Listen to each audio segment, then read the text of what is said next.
시청자 여러분 안녕하십니까? VOA 뉴스투데이 시작합니다. 조 바이든 대통령과 시진핑 중국 국가주석의 정상회담 이후에도 중국은 여전히 북한 문제와 관련해 바람직한 역할을 하지 않고 있다고 백악관 고위관리가 지적했습니다. 그러면서 중국은 북한의 최대 교역국이자 안보리 상임이사국으로서 영향력을 행사할 것을 촉구했습니다. 첫 소식 박형주 기자가 보도합니다.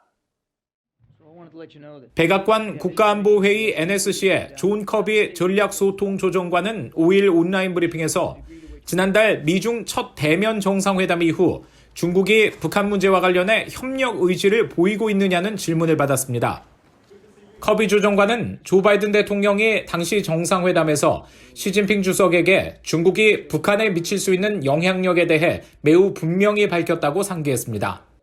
북한의 최대 교역국이자 유엔 안보리 상임이사국인 중국이 북한의 도발을 막기 위해 대북 지렛대를 활용해야 한다는 것입니다. And we would like to see them use that influence appropriately, not only as a bilateral neighbor and chief trading partner with North Korea, but also as a member of the UN Security Council. 커비 조정관은 그러나 중국이 바람직한 효과를 내는 방향으로 대북 영향력을 사용하는 것을 우리는 보지 못하고 있다면서 오히려 북한은 지난달만 해도 더 많은 미사일을 발사하는 등 미국의 기대와는 정반대의 상황이라고 비판했습니다. 그러면서 북한이 핵실험 등 추가 도발을 하지 않도록 중국은 영향력을 행사해야 한다고 거듭 강조했습니다. Over the last week or so, yet more missile launches from North Korea. So we believe that there's still a lot more work to be done, and we would like to see China pitch into that work. 앞서 조 바이든 대통령은 지난달 14일 인도네시아 발리에서 시진핑 주석과 만나 중국이 북한의 장거리 미사일과 핵실험 등을 말릴 의무가 있다는 점을 명확히 했다고 밝혔습니다.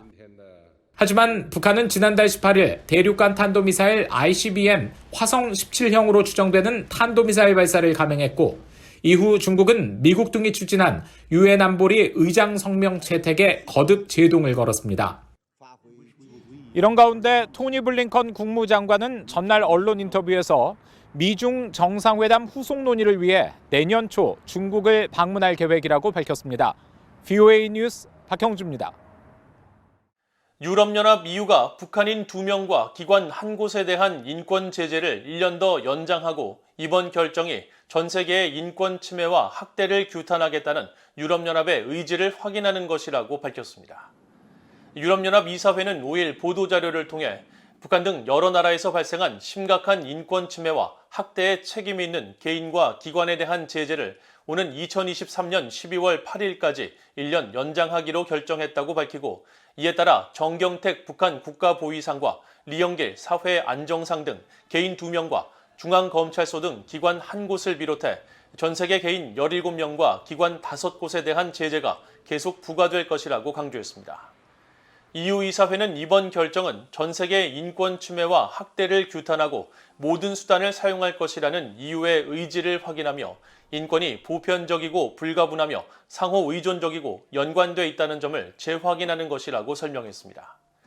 EU의 인권 제재 대상은 EU 국가 내 입국이 금지되고 영내 자산이 동결되며 EU 회원국 개인이나 기관이 제재 대상에게 직접 또는 간접적으로 자금을 제공하는 것이 금지됩니다. 주한미군 7공군은 중국과 러시아의 군용기가 한국의 방공식별구역 카디즈를 무단 침범하고 있는 것과 관련해 한국을 방어하고 어떠한 위협에도 대비할 수 있도록 한국 공군과 함께 계속 훈련하고 있다고 밝혔습니다. 주한미군 7공군은 5일 중국과 러시아 군용기의 카디즈 무단 진입이 최근 F-16 전투기 실사격 훈련 공개와 관련이 있느냐는 VOA의 서면 질의에 이같이 답하고 지난주 실사격 훈련은 몇 달 동안 계획된 정기적인 대비태세 준비의 일환이었다고 설명했습니다. 이어 이런 훈련은 모든 병력들에게 실탄 취급과 검사, 장전과 무장, 비행과 사격의 기회를 준다면서 이것은 훈련에 필수적이라고 강조했습니다. 북한 동창리 서해 위성 발사장 곳곳에서 대규모 공사가 벌어지고 있는 가운데 이번에는 로켓 발사대에서 새로운 움직임이 포착됐습니다. 평소 발사대를 가리고 있던 개폐형 패널이 열리고 타워 꼭대기에 설치될 것으로 보이는 크레인으로 추정되는 물체가 포착됐습니다. 함지하 기자가 취재했습니다. 북한 함경북도 동창리 서해 위성발사장의 겐트리 타워, 즉 로켓 발사대 일대를 촬영한 지난 1일 플래닛랩스의 위성사진입니다. 겐트리 타워 남쪽 구조물 아래쪽 부분에 대형 하얀색 물체가 매달린 듯한 장면이 보입니다. 하얀색 물체는 바로 옆 북쪽 구조물의 개폐형 패널로 남쪽 구조물까지 큰 각도로 열린 상태거나 원래 있던 자리에서 해체돼 남쪽 구조물 쪽에 놓인 것으로 전문가들은 추정했습니다. 이 개폐형 패널은 비와 눈으로부터 로켓과 발사대를 보호하는 용도로 평소엔 발사대를 덮고 있다가 발사 임박 시점에는 열리는 형태입니다. 위성사진 분석가인 데이비드 슈멀러 제임스 마틴 비확산센터 선임연구원은 5일 BOA와의 전화통화에서 개폐형 패널 안쪽, 즉 발사대에서 활발한 작업이 이루어지고 있는 정황이라면서 발사대 주변에 놓인 수많은 자재들을 주목했습니다.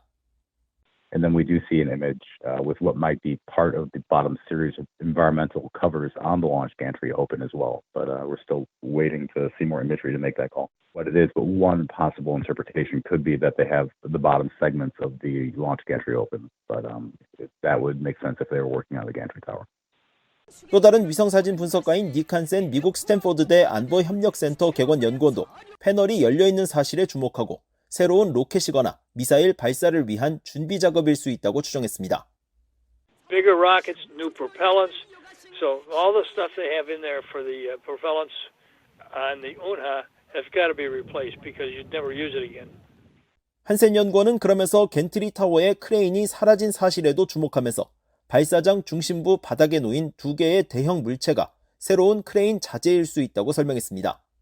북한은 지난 2012년 4월과 12월 동창리 서해 위성발사장에서 광명성 3호 장거리 로켓을 발사한 데 이어 2016년 2월 광명성 4호를 이곳에서 쏘아 올렸습니다.